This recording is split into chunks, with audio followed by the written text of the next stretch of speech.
쓸모아. 일본에서 문제가 되었던 아베노마스크의 실체가 점점 밝혀지고 있습니다. 일본 정부는 4곳의 업체에게 맡겼는데 곰팡이와 벌레가 나오면서 결국 공급이 중단되었습니다. 일본 국민들이 생산 업체를 모두 밝히라고 추궁하자 일본 정부는 4곳 중 3곳만 발표했습니다. 야당 의원들은 왜 나머지 한 곳은 밝히지 않냐고 추궁하자 일본 정부는 보궐선거 후 공개했습니다. 그 회사는 유스비오라는 회사였습니다. 일본 국민들이 처음 듣는 회사라서 조사해보니 후쿠시마에 있는 회사로 마스크는 생산해본 적도 없었습니다. 또한 이 회사는 만들어진 지 3년밖에 되지 않았고 사장은 탈세 전력이 있었습니다. 이런 회사가 수십억엔 규모의 국가 예산이 들어가는 첫 마스크 사업을 낙찰받았다는 게 불가능하다고 했습니다. 이영채 교수는 28일 김어준의 뉴스공장 인터뷰에서 이 회사는 주소지만 있고 아무런 활동도 실체도 없는 유령 회사라며 일본 내에서는 정치 자금이나 선거 비용을 빼돌리기 위한 회사라는 말이 나오고 있다고 했습니다. 결국 아베는 국민들의 생명이 걸려있는 마스크 생산까지도 자신의 정치적 이익을 따르다가 결정적 위기를 가지고 왔다는 말을 듣고 있습니다. 일본에서는 지금 마스크도 부족하지만 진단키트와 방호복 등 모든 방역 의료 물품이 부족한 상황입니다.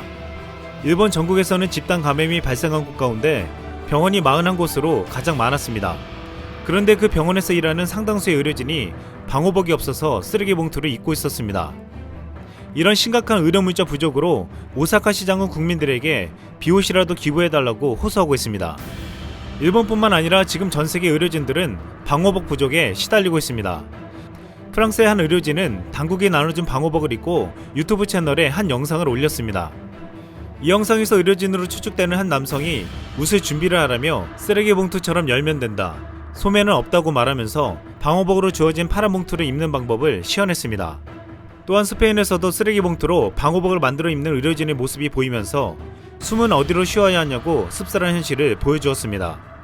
뉴욕의 몬테피레오 메디컬 센터에서도 간호사들이 전쟁을 치르려면 갑옷은 입혀라란 피켓을 들고 나와 시위를 하며 최근 보호복 대신 지급받은 야구당 우비 사진을 트위터에 올렸습니다. 영국의 경우도 미들랜드에 있는 대형병원 의료진들이 서로 쓰레기 봉투를 묶어서 방호복으로 만들어주며 스키 고글을 쓰고 나서는 모습을 보여주었습니다.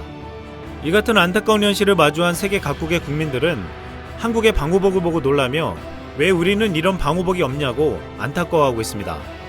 한국산 방호복은 최고의 품질을 자랑하며 이제는 진단키트에 이어 세계 각국 수출에 나서고 있습니다. 26일 대구에 위치한 다이텍 연구원은 방호복 직물 원단을 미국 뉴욕주에 있는 병원복 제작 기업에 수출했습니다.